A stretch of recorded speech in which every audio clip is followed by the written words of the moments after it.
I'm with the gang, pull up, we send deep. My bitches hop out, we out with the shit. He a little baby, he sucking my tits. I knew that nigga was a hoe. Shit, and Shout now out his to ass Tati got a Dior. These bum ass niggas, they be testing me. I'm fly as fuck, check my recipe. Check the drip, ooh, I'm saucy. I'm a bad bitch, real bossy. Your baby daddy want my time though. I be on his ass like Velcro. Bitch, I hop out with the shit. Yo, nigga, he all on my tip. Boss bitch, bout the green. That bad bougie and she mean. My baby, he locked in the pen. He gon' send out them goons for your sins. And we ain't playing no pretendo. He gon' bleed your ass with that extendo. The mic. I can't believe this shit. Yeah. I can't believe this shit. What's up? What's up? What's up? It's your girl Mafia Doll. And your girl Lovey on the ones and twos. Today we have a special guest, Miss Kiata, Miss Bordersville. So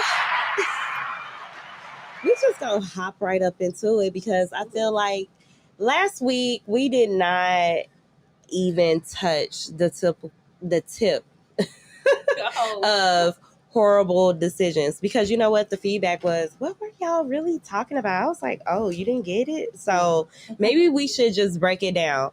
This whole discussion is about all the decisions you are making or have made in your past and the lessons you learned, but they all called hoe decisions. Okay. So not in the right state of mind. I mean, we had to make it sound nice. Horrible decisions. I couldn't say hoe decisions. Horrible. Why not? I mean, yeah, I could have, but it just sounded better when you just add horrible. trying to make it sound Horrible. Yes, sound have a niche commercial. Okay, you know what I'm I saying? get To it. sound, a pleasing. But it is definitely about all the bad decisions you made. Where do we start?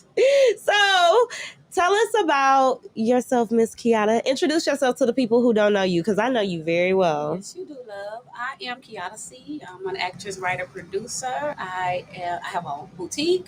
I'm an entrepreneur. I'm just a black woman that's out here doing it. So my show is Bordersville. I created. Talk up a little bit. I'm sorry. Okay, my bad. Yeah, you good. Okay, my show is Bordersville. I wrote it, produced it, directed it. All right, well, let's just take a moment and let that soak in. Thank you. Say it again. Say it again. Don't speak What did you past do? nothing in here. My show Bordersville. I wrote it, I produced it, I directed it.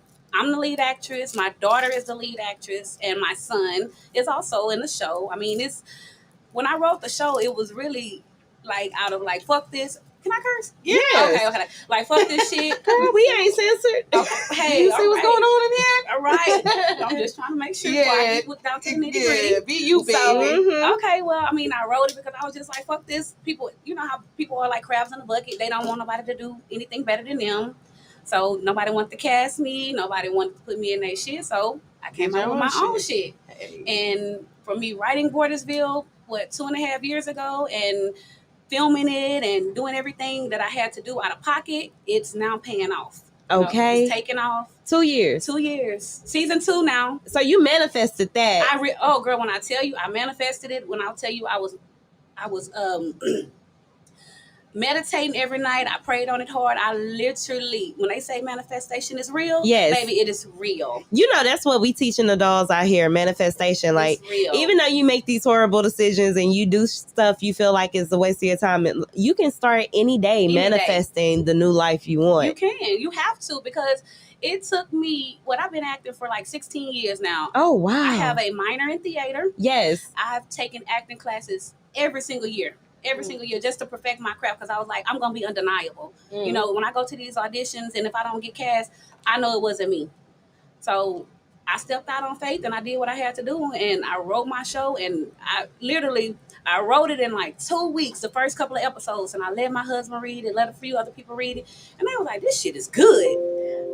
So, okay, so 16 years is a long ass time to be in the industry. So what have you done in those 16 years? Like, just run us down. Like, I've done a lot. I mean, I've done a lot of unknown projects. I mean, you got to start, with your feet on the ground, and you just got to hit the pavement running. My first movie was called Married Men, Single Women. Okay. And this was produced by Stevie Drayton. I mean, it was a little role, but it was when I did that, I knew that this was me. This is what I love. This is what I want to do for the rest of my life. And shit, I just kept pushing. I've done some series. I've done plays. I've done skits. I've done a couple of skits that went viral. You know, I've done a lot. So what would you say is your favorite thing to do in the industry? Because you've done a lot. So what would you rather be doing? What I'm doing right now, doing my own shit, writing it, producing it. But okay, Regina King. I know.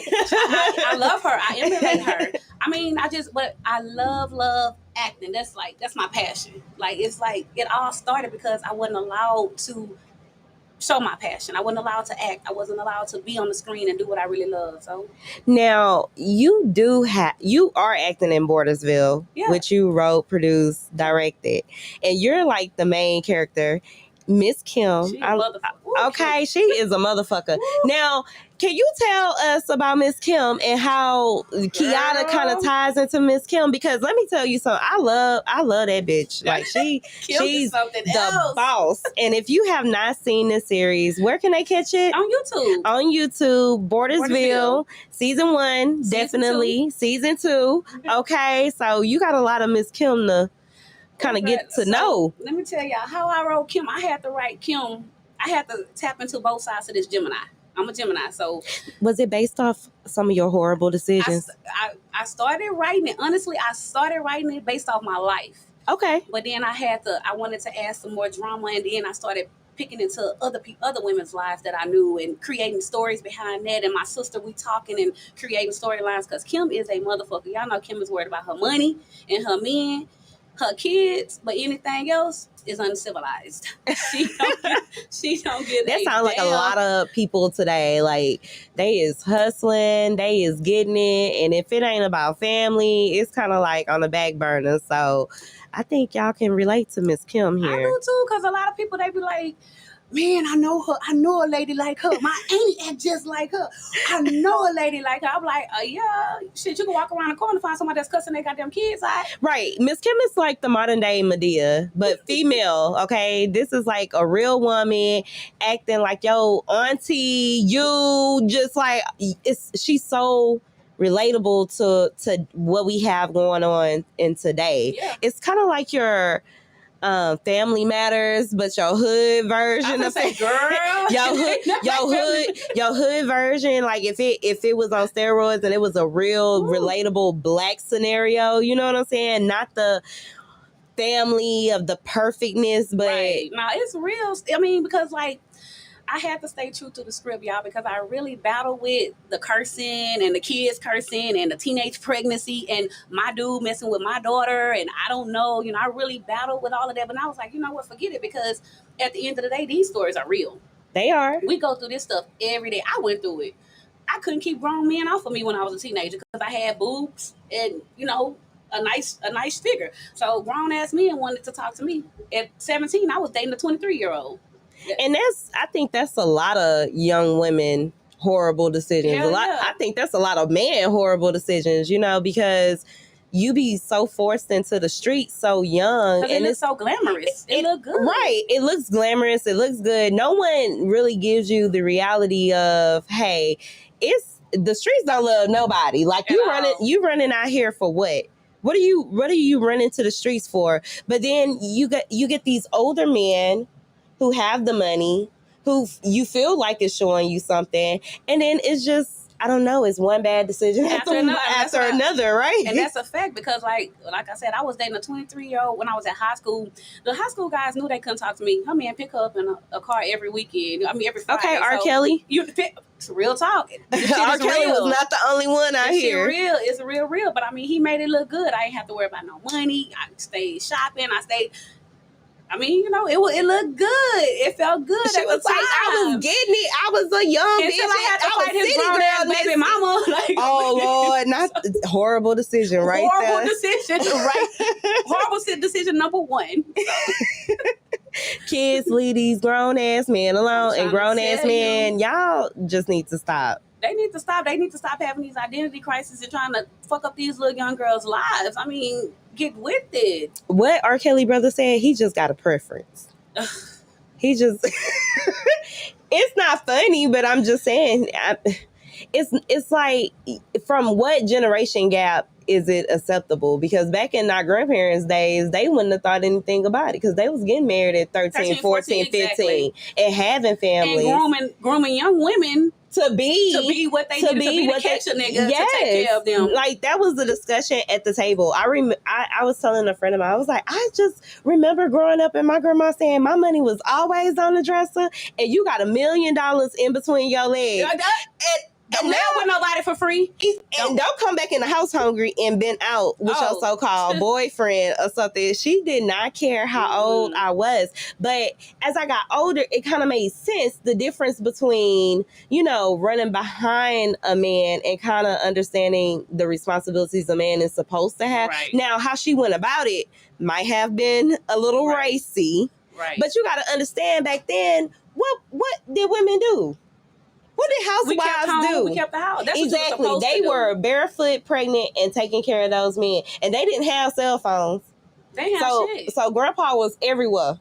That's why he had 50 kids. Exactly. So we just are now coming out like horrible decision making. Yeah. Because I think, women went through a phase of, we single, we independent, we don't need a man. It went from we need a man to, we don't need you. If we want you, it's a difference between needing you. Because I let that be known all the time. My husband, I love you to death, baby, but I'm not afraid to be without you. Well, we just talking about horrible decisions, because it's a difference between doing that and then learning your lesson and I don't need you. Because, when we start dating the older men, we do kind of need their ass. Because another horrible decision, I was 19, my baby daddy was 32. So... How old? He was 32. Okay. But I didn't know. I didn't find out. The nigga told me he lying. He told me he was 27, girl. The horrible pregnant. part, niggas be lying about their age too. Let me tell you, he told me it was 27 till I got pregnant. His sister pulled me to the side. You never had a nigga lie about his age? You never had a man lie about his age? To be older, not to be younger. Yeah. What? Yeah. I've been catfished before, y'all. You have? And yes, especially when a nigga forget how old he told you he was. Girl, I be adding it up like this. That don't sound right. I can't even do this. That was the most horrible decision. I was like, and I'm pregnant? What am I going to do? Oh my goodness. Okay, so Kim is kind of wrote off of some of these horrible decisions that women kind of make. Can you kind of tell us like a little bit background of who Kim is and, what she's doing? Kim is she's pretty much a female that's damaged. She's hurt. Like, her past has dictated her future. She went through a lot with her mother. She went from the backstory, her mother's husband, which was her sister's daddy, molested her. When she got pregnant, she left home. She just left. And it sounds like a lot of people's stories. Yeah, she didn't look back. Like, she left her sister, she left her mama. She didn't, like, for 10 years, they didn't hear from her. And she ended up having 2 kids. But all of that hurt and pain, she took it with her. And she's never been able to get over it or allow herself to feel love or give genuine love. That's why she treat her kids like that. So do you think sometime as parents, women, because we can't speak on these men, but do you think some of the decisions a woman make her horrible decisions affect the kids? Hell yeah. What you mean? I'm asking.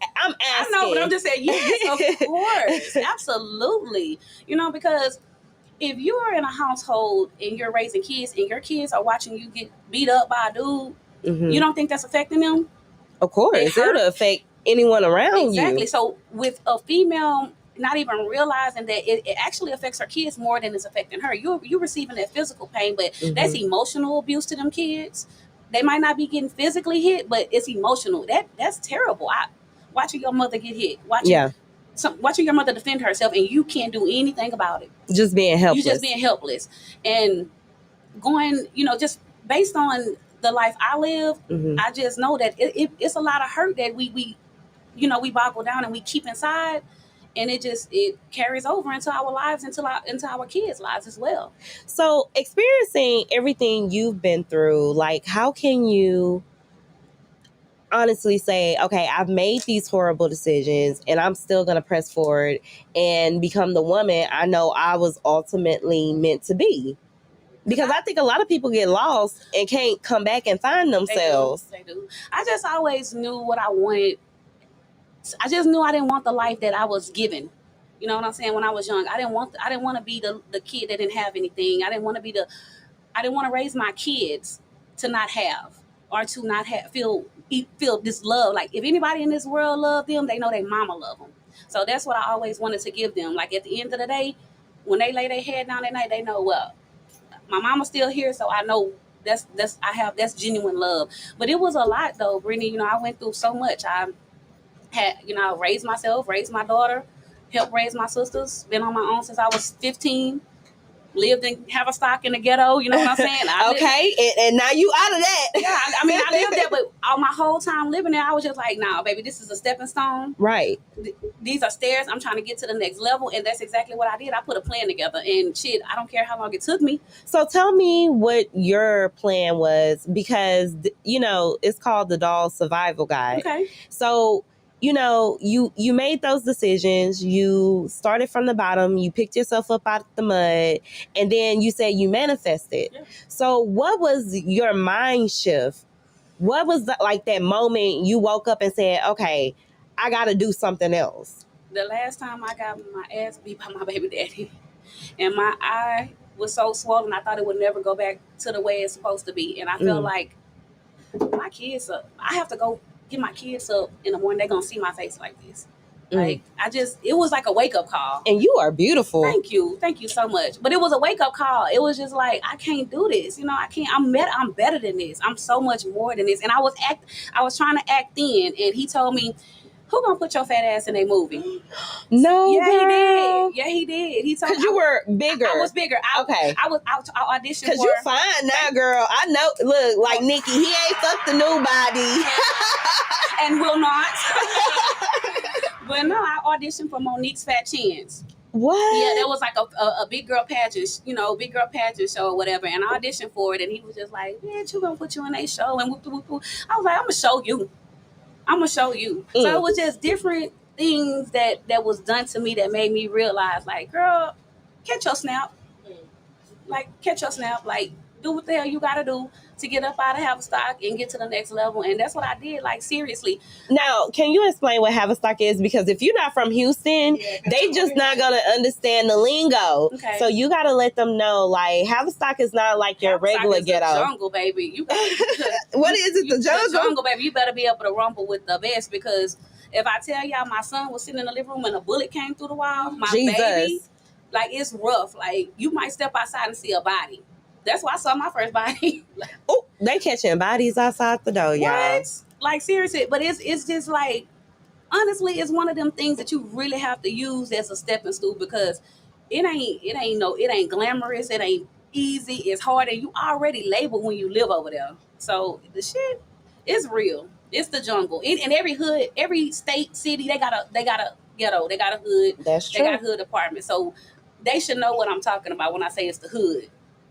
Because we have a couple every state has a hood. Yeah. I don't care where you from. Like, I lived out in Virginia for a while, and they got like bougie ghettos. Well, I mean, they hood out there, but when you come from where we from down south, so it's a little grimier out here, look a little rough out here, and then you go out there and they talking about they hoods, they paying $1,100 rent. Whoa. I don't understand that. Baby, I ain't had no rent. Right. I'm like, we got income based. I don't pay no rent over here. You can definitely run up a assistance program here, but at the end of the day, I think every state got a hood. They do. You know what I mean? It's typical. But I mean, the fact about it is like, you just got to get on your grind. And you got to know what you want. Like, I can't tell everybody what's their plan. I could just tell you to sit down and put a plan together. It don't matter if you 50. You 75, you 12, you 30. I teach my kids, my nieces and my nephews. It's kind of like words are powerful, like power in the pen. What? You gotta have the power of the pen. Brittany, if I show you my first journal of me starting to write Bordersville, you'll be like, wow. Girl, let me tell you, I'm a queen of manifestation. It's so funny because I keep bringing up the story, but I got my cards read and she was like, oh, in my cards, you see a journal, you see potion. Oh, you wrote this out. I just got my cards read too, and do you know she told me, she was like, when you're famous, I was like, me? Yes. She was like, she said, you're gonna get there. She's like, you're on your way there. Come on. She was like, she said the exact things to me. You manifested your life that you have now. I promise you, I got a reading 2 weeks ago. So it's so crazy how, you know, everything is just all about alignment, being in the right time, the right space. Absolutely. And you have to know, like, where you start off is not where you're going to end up. And I think we get so caught up in the moment that we don't even think about the future. We don't. We honestly freak out about what's happening, and we not even thinking about, girl, it's life. It's gonna be okay, because it's life after today. I've made so many.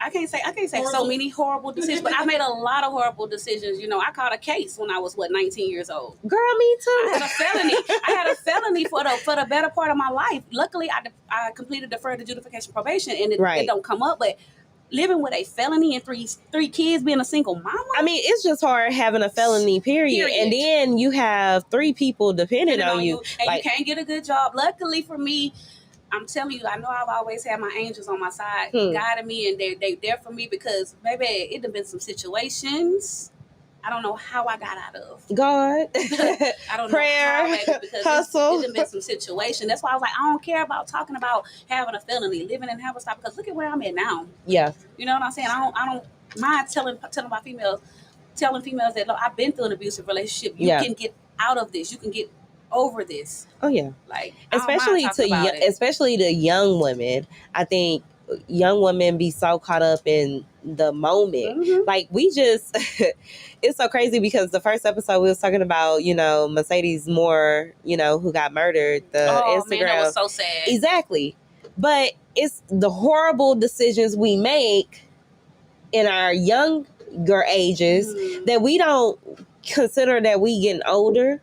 And it's a life after that, because we have to be able to get out safely, right, and figure things out, right? Because you can't forever be in the street. I mean, you live fast, you're gonna exactly, and that's like horrible. You know, it's like the old school saying, you know, you either gonna end up in prison or dead. I've never not seen those 2 options not come to life. I didn't face, you know, being locked up. Well, I was locked up. I did the probation. You know what I'm saying? I couldn't have stuff in my name because I made one horrible decision. One. Not me. Well, it was many. But let's talk about the times that you get away from making decisions that people don't know about, and it be that one time. And that one time prolonged everything.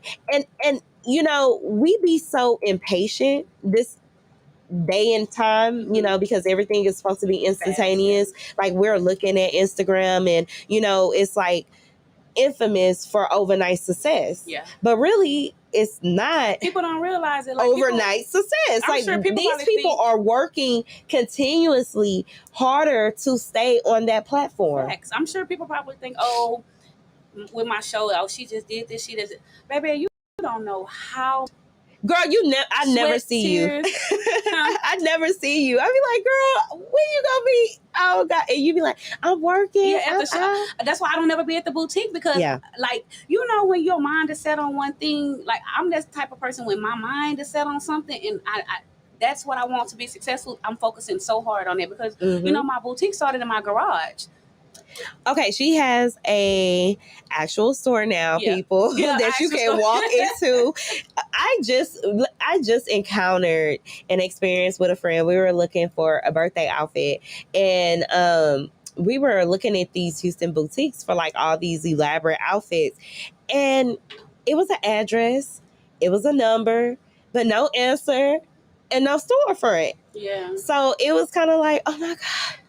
It's just so relieving. Well, it's just relieving to have a boutique that you can pull up to. So, you know, big ups to my boutique owner over here. Because, girl, you got stuff going on. Yeah, I manifested that too, girl. Like, I'm telling you. I mean, in the garage. I'm trying to tell you, we painted it, cleaned it out, did the floors. And it was in my garage for, 2 years? And you know what's so crazy? Because people who have started their business, you know, post-pandemic, in the pandemic, and pre-pandemic, you know, it's kind of like they expected it to be like, oh, I'm gonna have the storefront, I'm gonna have the you know, the customers, I'm gonna have all this, I'm gonna do this, and then they go out, they buy all this inventory, and it's taking over their house. You know, now you're you know, have a business in your house, and people at your house become like your workers, and like you just adding them on fake payroll for right now, and they think like, oh, what am I doing wrong? Oh, you know, this is not for me. You know, they haven't even seen the fruits of their labor or their harvest come to pass. People want like you said, overnight success. That's not reality.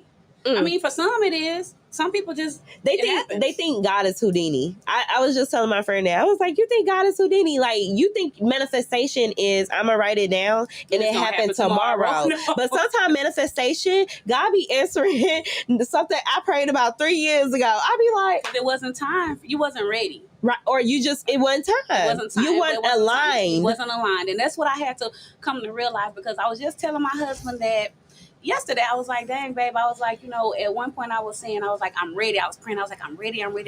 But it didn't happen. But now it's happening because I'm truly ready, and I can see it. You open. I can see it. You know, okay. So it was just like, you got to really, really put your mind, heart, and soul into whatever you're doing, and keep your feet 10 toes planted to the concrete. It's kind of like you really have to believe in yourself before somebody else believes in you. And you really have to have the attitude and the mentality like, fuck what everybody else got to say about me or what I'm doing. I'm doing this for me. Now, when you start, you know, back to this horrible decision making, what was your mindset then, and what is it now? Ooh, my mindset then was, I focused so much on not being in poverty, when I should have been focusing on how to grow wealth in, you know, the long term. How to create wealth in the long term and to create a legacy. Yes. So now my mind frame is my legacy. You know, what am I building for my children, for my grandchildren, my nieces and nephews, my sisters? What am I building for, not just for them, but for me as well? So your mindset of money changed. It did. But because that had to change everything around me, because I've always struggled with not having money. Right. Again, raising 3 kids, being a single mom, that shit is hard. So of course you're gonna be dealing with not having money, not being able to do this, not being able to do that. So that takes a toll on you. Me personally, it took a toll on me. So I just had to really change my mindset, and also stop being so hard on myself for having that felony. Like, I had to really forgive yourself. I had to really, really forgive myself, and I had to forgive other people as well. Yeah. For the things that they did. And stop blaming. I never blamed anybody. Okay. I've never been that person. Okay. I've never blamed anybody for anything that I've done or encountered in my life. I've never done that. Okay. Unless they really did it. Like, my baby, that you beat my ass, nigga, you beat my ass. So that was some real shit. But when I beat your ass, I turned them tables. Right. So, you know, so I had to really find out who I was. That was the main thing, is finding out who I was and really, truly loving me. Like the way I used to, we was talking about me used to being heavy set. I was like, you know what? I know where I want. I used to have 2 goals in my mouth. I used to be heavy. Yes, girl. Don't let take my husband to talk about that. You got a pretty white smile now. Thank you. But I had to know what I wanted and know where I wanted to go. So being that I knew where I wanted to go, I had to change a lot of things about me. And it started with my mentality. Okay. You okay? Girl, I thought I had to speak. You know how it's like it there, but it won't come up. Oh my gosh. Girl, you okay? I can't. You're kind of scared me for a minute. Girl, I couldn't breathe. I'm looking at you like, is you okay? It wouldn't come out. Okay. You know how you don't want to sneeze on the mic and stuff? You know? Good. Yes. All right. You know, I just had to change. I had to change a lot, Brittany. A lot about it with me. But it came with growth as well.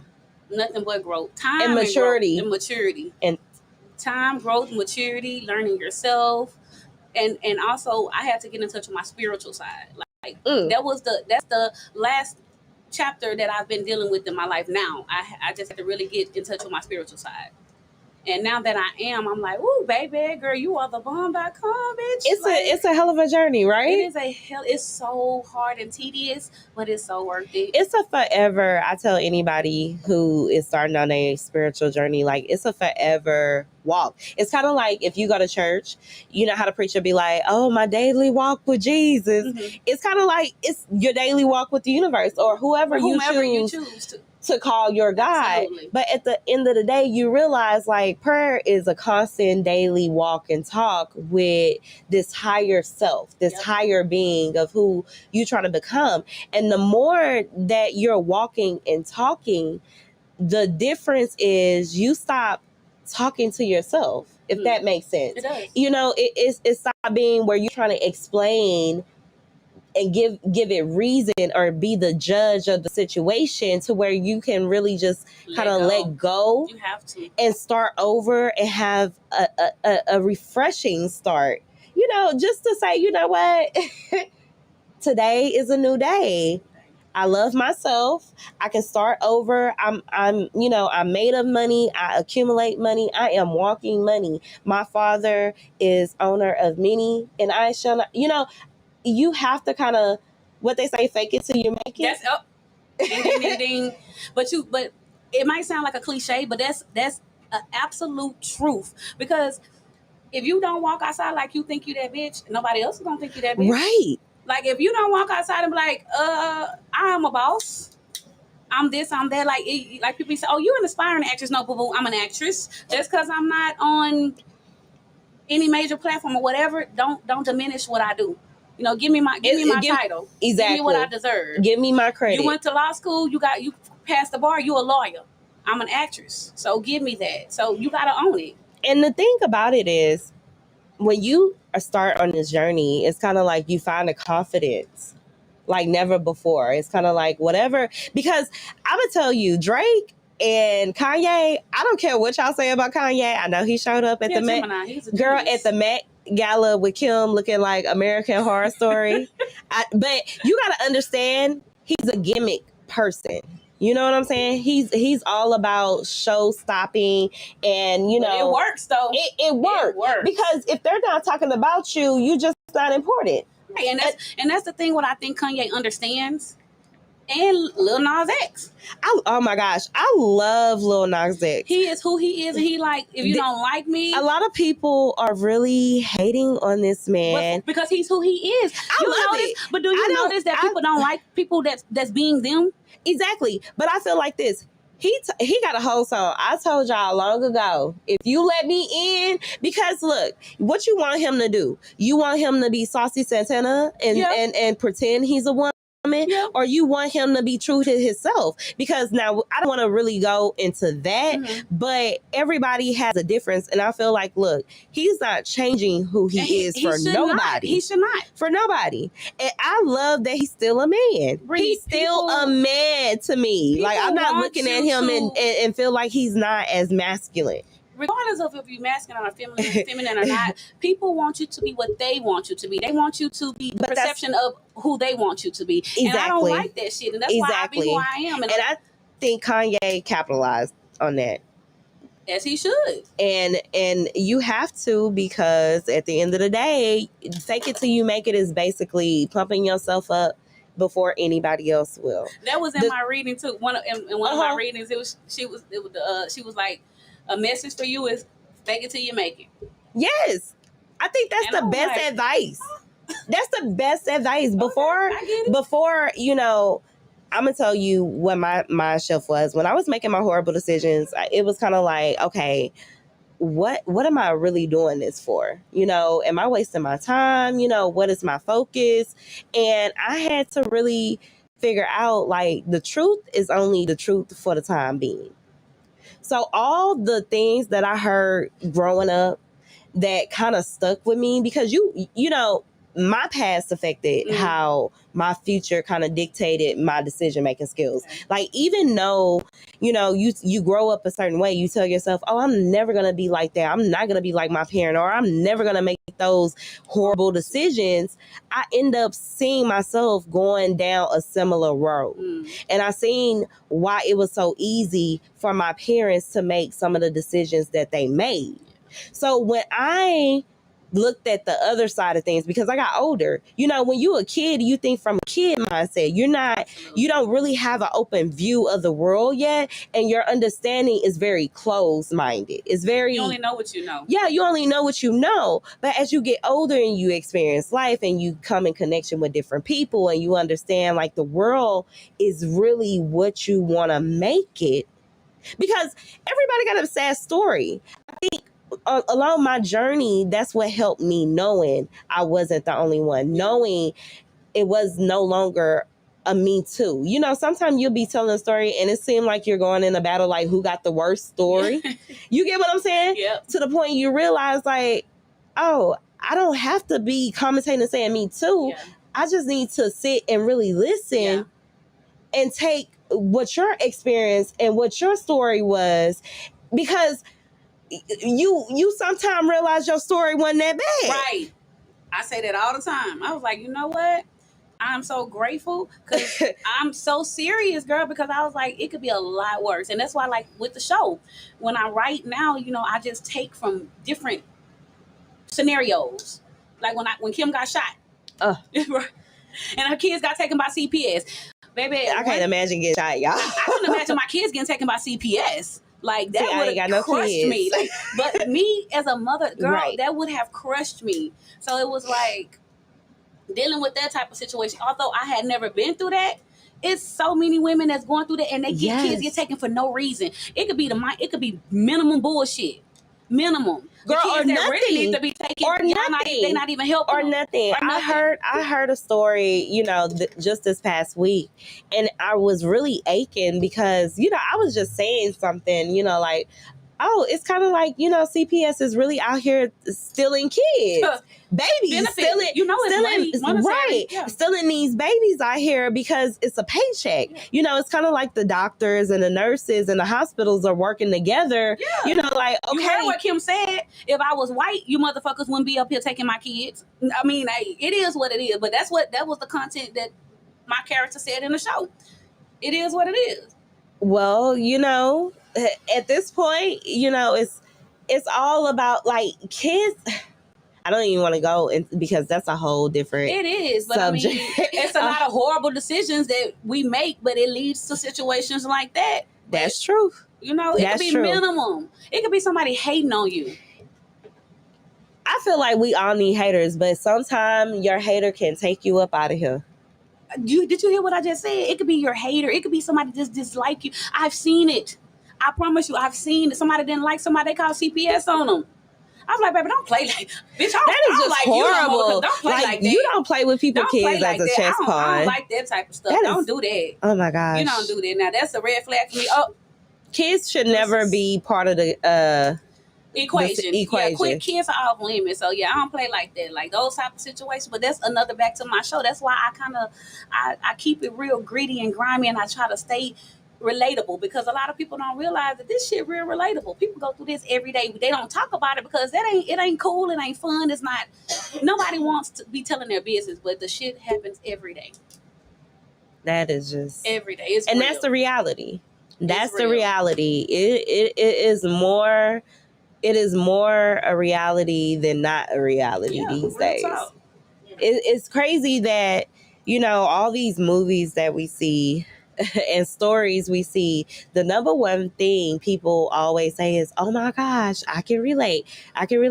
So, you know, it's kind of inspiration for people who are writers, who are actors, who are producers, that you really just got to keep going. I came from the hardest life as a child. Well, I can't say the hardest, but a really hard life as a child, you know, and if I'm here, if I'm doing everything I want to do in my life, anybody can do it. And you look fine doing it. Thank you. I love that. you look fine doing it. One thing about Mafia Dolls I'm really big on is about pursuing your dreams, conquering your worst fears, because I think a lot of times we let ourselves get in the way of a lot of great things. It's kind of like once you jump off the ledge, you be like, I'm free. Why was I so scared? So it's like you do it so fiercely and you look great doing it. Can you kind of tell our ladies, like, how do we get this look right here? Because you say you was bigger.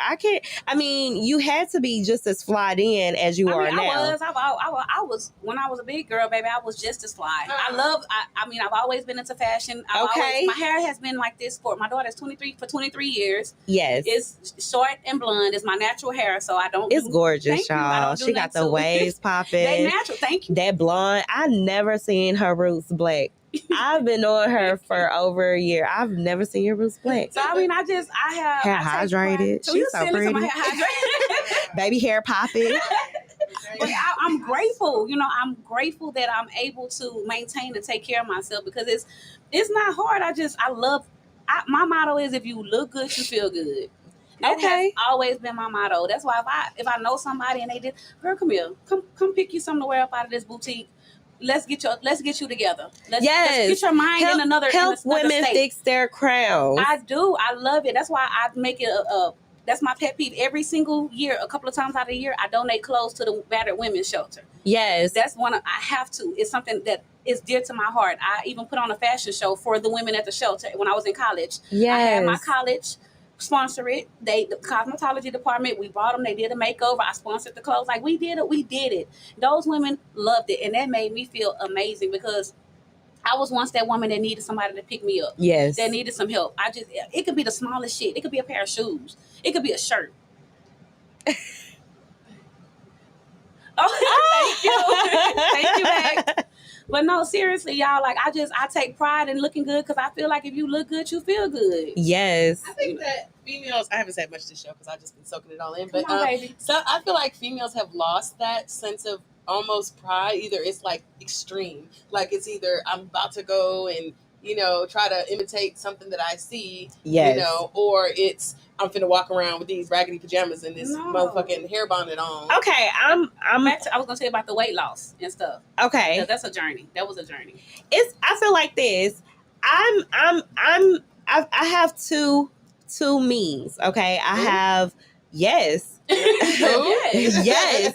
That's why I think it was so hard for me getting older, because I made a horrible decision. I got with an older man, and I kind of dedicated myself into like, oh, I want to be wifey, stepmom, and stuff. And now, I had to get out of that and relearn myself and reconfigure some things. So in that situation, he told me a lot of bad things about myself that I probably kind of felt about myself. Mm-hmm. And I was big. I was 250 pounds before I was like 230. You get what I'm saying? So, and I got bigger. I didn't start off big. Mm-hmm. You know what I'm saying? I took a bid.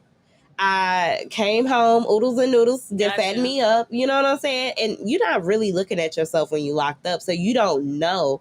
And then to come home to know, like, oh, you don't like me the same, or you never liked me at all. Right. Which one is it? Which one is it? Right. And then, I'm left with what I see you cheating with, or what I see your idea of what you like, because you can't downplay me and then tell me you love me. So it was very contradicting for me coming out of that, because I want to look horrible. I want to wear my bonnet. I want to, not be prepped and prim all the time. Be comfortable. But when you have someone telling you you're not pretty, you not this, you're not that, what you find yourself doing every day? The same thing, doubting yourself. So now I'm at such a comfortable level, I don't mind wearing my hair. I don't mind waking. Beautiful. Oh, thank you. I love it. You natural. It's beautiful. Thank you. But I think, for a lot of women, it's like, I think the ugly phase sometimes is misconstrued from I'm actually a working woman and I know how to turn it on and off to I lost myself. Yeah, no. Because when you're not doing anything to your outer appearance, it gotta be something that's not tying in spiritually, emotionally, like it's not lining up because you look good, you feel good. And I think every woman, but I'm saying I think every woman wants to naturally feel confident and pretty. Yeah. Because or just comfortable, or just being their regular face, but because we live in the society that we live in, and everything is so social media and so fucking filtered, and so fake. People fuck it up in their minds, so they walk around. I take that back. I don't agree. Okay. What you mean? I'm saying I don't agree with her saying social media plays a part. It does. You don't agree? I don't agree because I'm going to tell you two things. Why? Because a lot of your major social media influencers are really big on health, wealth, and transitional mindset. So people are going back to natural skin, natural products, natural. We're not so dependent on beauty. I think now we're kind of pushing toward, you can do both. I can wear a weave and still have hair underneath there because a misconception used to be black girls couldn't grow long hair. Right. You get what I'm saying? I think it's a double standard though because you got to look at it as well because you're beautiful even without this. I'm beautiful without this. And you're beautiful without this. I'm 15 years old. You know what I mean? I'm in high school. I see all these girls this certain type of way. So where they're getting these ideas, they're getting it from what they view and see on their phone on social media and what the magazines post and what people are telling them. This is what beautiful is. That's why it's, when you're 15, you don't have the rational to be like natural. That doesn't register to you. You're trying to keep up with the Joneses. Y'all remember back you do, but I think it really has to do with what you grow around and who you're around. Because I just seen some ugly people have some of the highest confidence. So I vote facts. But what I remember that you get what I'm saying? Like they didn't know they were ugly until they got around other people that said something else. Do you get what I'm saying? I've heard famous people say, "Oh, I didn't realize I was the ugly person in the room until I overheard someone say that about me because no one said that to me." Right. But like I was saying, do you guys remember like back in the day that skinny wasn't in? Like that's true. I was fat. I was in high school. I was called fat because I had boobs and thighs. Thick is in today. I was fat, but now I'm in. So that it's like your time was coming. Your time was coming. But to make me say this because I was taking diet pills in middle school, stealing Dexatrim out of the store to get, I was because bulimic kids as made a me. kid. I used to throw I went through all of that shit because of what I saw. Yeah. And it wasn't just it wasn't social media then. It was TV, it was magazines, it was things like that. So that is a big influence and it plays a big part in your psyche. Let me tell you something. If you have a kid that goes into like sports and dance young, that plays a major part. Gabby Douglas falling out and saying, you know what, my mental health is better than me performing. Because that is true. I was proud of her. I was bulimic because first off, I think Black people or people of color have a different bone structure. Mm-hmm. And I think when you go to the doctor and you have a doctor, medical professional saying you're overweight, you're this, or we expect you to be this, and then you go and you join, these sports or you join, dance or whatever, these extracurriculum as a kid, you want to be whatever because you just want to be the best at what you're doing because as a kid, you just love it. Yeah. So I think, for me, it was kind of like, I'm just going to do this because I want to just dance. Yeah. And I didn't know I'm just gonna naturally be bigger, than the other kids. So, it's just a lot. It's a lot. We're gonna wrap it up and go into commercial and come back. Oh, we're done? Yeah, it's not. Oh, we did good. We was talking. We was having a conversation. She ain't even say, normally she'd be like, time for a break. We doing this. But we had a great discussion. Yes. Thank you for coming out, So Kiara. welcome. Let the people know again where they can find you. Okay. Again, you guys, you can find me on Instagram, Facebook, YouTube, Snapchat, TikTok at KEYATTAC. That's Kiata C. THC. KEYATTAC. I keep it the same. So y'all can find me. You'll know about a thick girl with the short blonde hair. Right, baby. I tell you, she mocha color. Well, what is that? Caramel. She is caramel, y'all, with blonde hair and thick. Definitely. You're going to see her again, I believe, because I feel like our paths have crossed again for a reason. Because it's like I'm like, oh, hold on, wait a minute. I know her. Yeah. This is a meetup spot, y'all. Yeah, I love it here. Right. I love it here too, Brian. You're more than welcome to come back anytime. Anything you do that you want to promo or whatever you need, you know what I'm saying? This is home. Thank y'all. And you know what I'm going to say about you too? It's crazy that I didn't even know y'all was connected, but y'all are genuine. And this is what I'm working towards: Black women in unity. Yes. Like y'all, like get out of that bullshit of trying to pull each other down or being mad that somebody gonna surpass you. If we all can get in line together, we can do this shit together. You know what I just realized? And I met her, the way I met her, there was other people that knew her just like this. Like the same way, basically. Yeah. Because like Donna is like my best friend's daughter. Yeah, and that's your people, but I didn't even know y'all knew each other. Hood Rat Holly, you know, this was like it's crazy. It's small. It was meant. Exactly. That's why I was like, hold on. It was meant to be. Sometimes, you know, I don't have to just make the appearance. Sometimes God just aligns stuff up. So I guess it was meant for everybody. Grateful. For me to just either way, I was gonna meet y'all because we just too close. Yeah, that is crazy. It's just too close. But again, thank y'all. I enjoyed it. This was a great conversation. We don't want you to come back whenever. I would love to. Thank you. Well, you missed The Streets is Calling Us. Now, that would have been a good episode topic for her. The Streets is calling me. I'm telling you, anytime y'all hit me up, I'm here. You already know. You know I love you. I know. I'm about to go to the gym today, and y'all stay talking about what you said at the gym. So let me tell you, my best friend had a birthday celebration. I slacked off on the gym, but later on this week, I will take you up on that offer, Miss Fang. Anytime, baby. Because she fine. And with that, we're going to end with that. We're going to say fine, fit. Forgive yourself for all these horrible decisions. Manifestation is real. Okay, Miss Lovey? And tell them about this new body we're about to manifest next week. Hey. Because it's official. The dollhouse is moving. We are done with renovation. Finally. So, until next time. Next week. It's a wrap. It's a wrap. That was awesome. Okay.